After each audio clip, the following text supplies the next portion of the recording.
Assalamualaikum warahmatullahi wabarakatuh. Berjumpa lagi dengan saya di Data Channel. Pada kesempatan kali ini saya akan membahas bagaimana caranya mengatasi dismonetisasi karena konten berulang dengan mudah, cepat, dan tepat, sehingga teman-teman bisa segera dimonetisasi kembali dan mulai bisa berpenghasilan. Selain itu, teman-teman juga bisa mencairkan penghasilan AdSense sebelumnya. Simak terus video ini sampai akhir agar teman-teman bisa mendapatkan hasilnya dengan maksimal.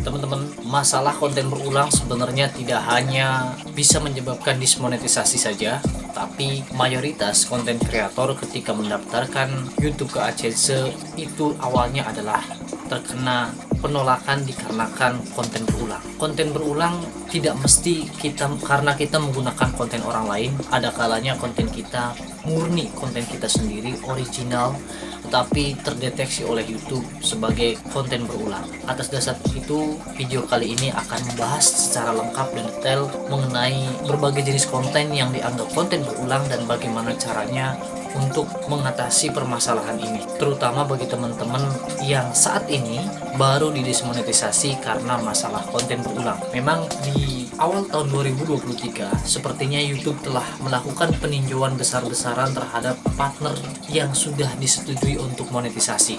Mereka-mereka yang terdeteksi kontennya memiliki konten berulang biasanya didismonetisasi oleh YouTube. Apa saja sih jenis-jenis konten berulang itu? Yang pertama, teman-teman, adalah konten yang re-upload.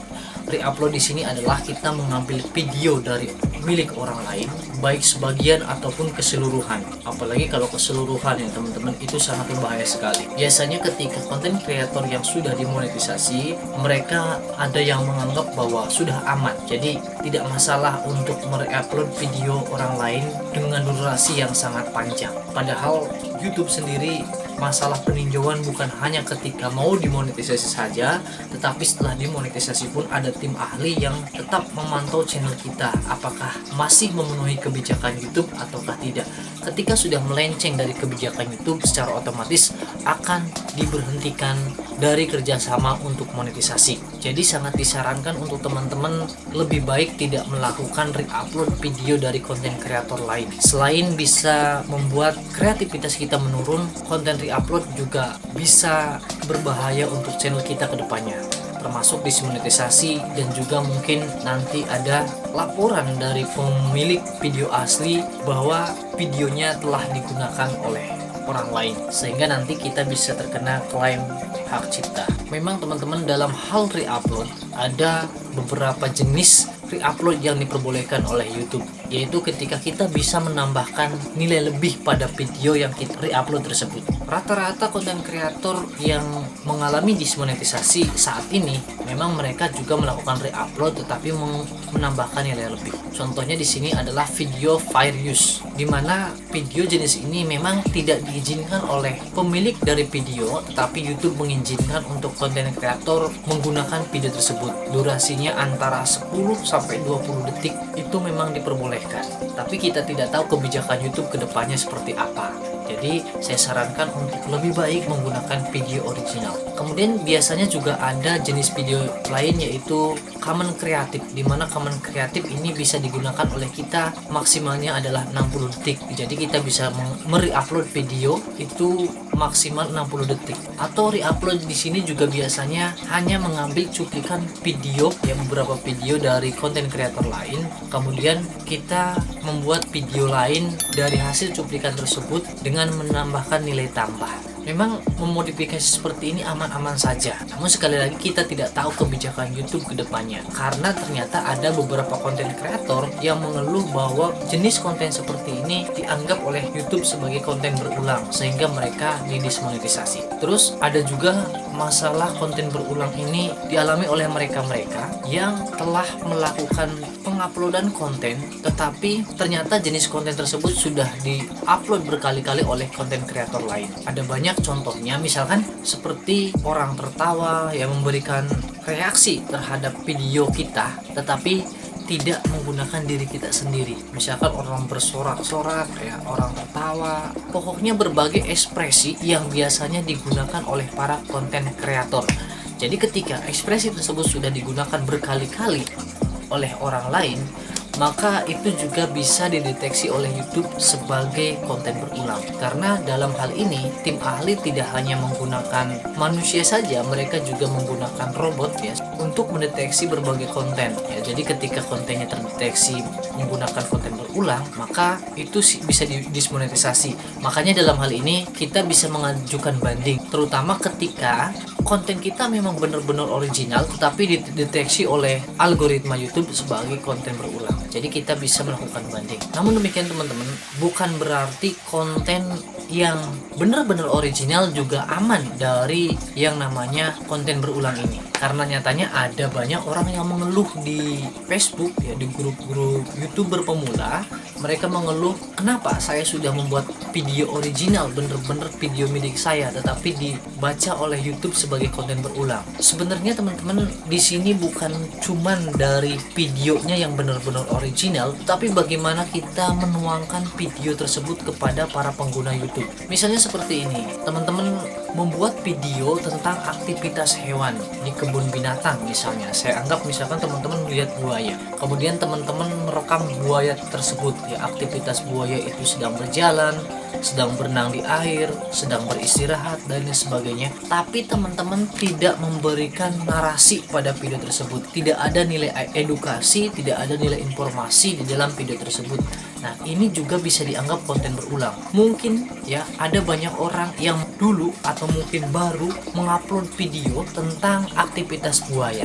Sekalipun buayanya beda, tempatnya beda, tetapi karena aktivitasnya sama ataupun hampir sama, maka dianggap oleh YouTube sebagai konten berulang. Nah, jadi konten berulang di sini bukan hanya konten yang kita re-upload saja, tetapi konten yang memang temanya mungkin sama. Nah, makanya teman-teman di sini sangat disarankan untuk teman-teman memberikan nilai lebih menggunakan penampilan wajah teman-teman. Karena mungkin ketika kita hanya memberikan narasi saja berupa suara ataupun teks, itu video kita bisa saja dicomot oleh orang lain ataupun mungkin dideteksi oleh YouTube sebagai konten berulang karena nilai lebihnya sama. Tetapi ketika kita menampilkan wajah, nilai lebih ini tidak bisa ditiru oleh orang manapun karena Tuhan sudah menciptakan wajah manusia itu berbeda. Sekalipun ada orang kembar, saya yakin ada perbedaan di antara mereka.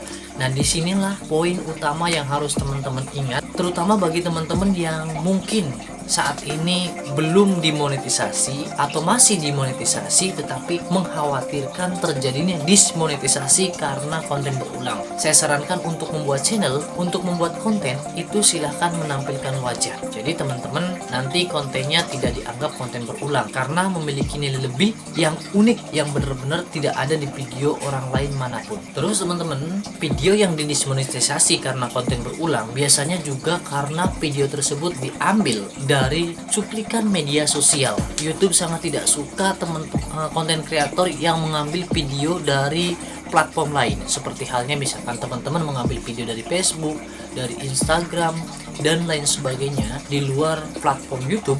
Itu YouTube sangat tidak menyukainya, apalagi ketika teman-teman menguploadnya langsung tanpa melakukan editing. Jadi benar-benar masih terbaca itu adalah video dari media sosial tertentu, karena antara perusahaan satu dan perusahaan yang lain tentunya saling bersaing ya teman-teman. Misalkan antara YouTube dengan TikTok itu tentunya bersaing, Instagram dan lain sebagainya. Makanya ketika media sosial lain ada short, ya udah YouTube juga ada short. Jadi di tahun 2023 sepertinya YouTube sangat fokus pada video short karena YouTube juga tidak ingin ketinggalan dari platform-platform lain. YouTube ingin menjadi nomor satu dalam video jenis apapun, entah itu video berdurasi pendek maupun video berdurasi panjang. Nah, atas dasar itu teman-teman, bagi teman-teman yang ingin memulai monetisasi di jalur short juga sangat disarankan untuk teman-teman menampilkan wajah atau melakukan narasi dengan suara sendiri. Lebih utama sih dengan menampilkan wajah ya teman-teman, karena kita tidak tahu, mungkin nanti ketika tingkat persaingan tinggi YouTube juga bisa dismonetisasi channel teman-teman ketika video shortnya itu bener-bener konten berulang, karena rata-rata video short sekarang itu seperti itu. Mereka hanya menambahkan nilai tambah berupa teks, hanya beberapa orang saja yang menggunakan wajah. Nah, lantas bagaimana nih untuk teman-teman yang saat ini sudah mengalami masalah dismonetisasi oleh YouTube dan ingin mengatasi permasalahan ini? Pertama yang harus teman-teman lakukan adalah meninjau masukan dari YouTube. Jadi ketika YouTube memberikan suatu teguran, ya entah itu berupa klaim hak cipta, kebijakan partner YouTube, misalkan melanggar kebijakan partner YouTube, atau ketika teman-teman didismonetisasi, itu biasanya nanti ada keterangan. Nah, teman-teman silahkan baca dengan sesama berbagai keterangan yang diberikan oleh YouTube terhadap channel teman-teman. Nah, biasanya di situ ada keterangan ya apa saja yang harus teman-teman lakukan atau kesalahan apa yang teman-teman telah lakukan. Untuk mengatasi masalah ini tentu saja teman-teman harus memperbaiki kesalahan yang teman-teman lakukan sehingga teman-teman bisa mendaftarkan kembali untuk dimonetisasi kembali channelnya. Kemudian teman-teman, ketika YouTube mendeteksi bahwa teman-teman videonya konten berulang, kemudian teman-teman tidak merasa bahwa video teman-teman itu konten berulang. Nah, berarti di sini teman-teman menganggap bahwa YouTube telah melakukan kesalahan dalam hal peninjauan. Nah, di sini teman-teman bisa melakukan video banding. Jadi kita membuat video berbahasa Inggris untuk memberikan banding kepada YouTube terhadap keputusannya itu. Nah, bagi teman-teman yang tidak ingin melakukan banding, ada beberapa tips yang bisa teman-teman lakukan agar channel YouTube-nya bisa dimonetisasi. Yang pertama teman-teman adalah merubah video. Nah, merubah video di sini bisa dari judul, deskripsi, dan lain sebagainya. Itu yang pertama. Yang kedua teman-teman, bagi teman-teman yang sudah mengecek videonya dan memang ada video yang benar-benar terbaca sebagai video konten berulang. Nah, tapi teman-teman di situ sudah menambahkan narasi, entah itu berupa suara maupun wajah teman-teman. Teman-teman di sini biasanya konten berulang itu karena video teman-teman itu sudah digunakan berkali-kali oleh konten kreator lain. Misalkan teman-teman membuat video berita ataupun video motivasi dan lain sebagainya, tetapi kita mengambil dari cuplikan video orang lain. Nah, itulah berarti video tersebut yang dideteksi oleh konten berulang. Untuk menyiasati hal ini, teman-teman bisa mengedit video tersebut di YouTube Studio menjadi video blur. Ya, jadi videonya yang tadinya kelihatan benar-benar jelas itu teman-teman blur saja. Nah, ini untuk mengatasi sistem pendeteksi YouTube bahwa konten tersebut adalah konten berulang dari segi video. Jadi kan tampilannya udah beda dari video yang aslinya. Nah, berikutnya teman-teman, kalau memang selama ini teman-teman melakukan re-upload video dari berbagai channel lain dan memang video teman-teman itu mayoritas adalah video konten berulang, untuk bisa kembali dimonetisasi oleh YouTube, teman-teman harus menghapus semua video teman-teman. Jadi kita anggap saja kita benar-benar belajar dari awal. Biasanya ilmu yang sangat tinggi ya, yang bermanfaat itu memang biasanya harus ditebus dengan sesuatu yang luar biasa. Jadi ketika teman-teman mendapatkan teguran seperti ini, ya udah anggap saja teman-teman sedang belajar, karena biasanya prosesnya itu memang seperti itu. Untuk mendapatkan ilmu yang benar-benar berkesan, ya prosesnya juga sangat berkesan. Ini tidak masalah bagi teman-teman yang sudah memiliki subscriber banyak ya. Jadi nanti ketika teman-teman mengupload video, ya otomatis penontonnya bisa tetap stabil, karena tentunya akan muncul di beranda dan notifikasi para subscriber kita. Jadi tidak usah khawatir ya teman-teman.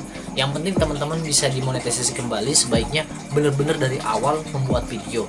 Nah, belajar dari kesalahan sebelumnya, silakan teman-teman membuat video yang berkualitas di sini agar aman hari ini dan kedepannya. Silakan teman-teman menampilkan wajah di video teman-teman dan menambah nilai edukasi di sana. Jadi benar-benar video teman-teman itu berkualitas. Nah, setelah teman-teman sudah melakukan hal itu, sebulan kemudian biasanya teman-teman bisa melakukan pendaftaran monetisasi kembali seperti halnya YouTuber baru. Namun tentu saja kalau memenuhi syarat. Di sini adalah jumlah subscribernya minimal 1000 dan 4000 jam tayang, atau melalui jalur short berarti jumlah subscriber minimal 1000 dan 10 juta view. Kalau masih memenuhi syarat itu, maka teman-teman bisa melakukan pendaftaran monetisasi kembali. Makanya teman-teman tadi disarankan kalau misalkan teman-teman ada video yang beberapa video saja yang terdeteksi konten berulang, teman-teman cukup memblur saja videonya. Itu tujuan utamanya adalah agar jam tayangnya itu tetap memenuhi syarat. Jadi kalau dari awal kan kita memang harus mengejar jam tayang kembali, makanya kita blur saja videonya. Tapi kalau memang teman-teman yakin dalam 1 bulan itu bisa mencapai 4000 jam tayang, silahkan mulai dari awal, tidak masalah. itu tentunya lebih baik. Itulah teman-teman beberapa upaya yang bisa teman-teman lakukan untuk mengatasi masalah dismonetisasi. Intinya teman-teman, mulai sekarang berusahalah untuk membuat video dengan menambahkan nilai edukasi dan menampilkan wajah teman-teman agar bisa mudah dimonetisasi dan bertahan monetisasinya. Tidak ada istilah dismonetisasi kembali. Semoga video ini bermanfaat. Jika teman-teman ada pertanyaan, silahkan bisa bertanya langsung di kolom komentar. Jangan lupa subscribe channel ini agar kami semakin semangat untuk berkarya. Sampai jumpa di video berikutnya. Wassalamualaikum warahmatullahi wabarakatuh.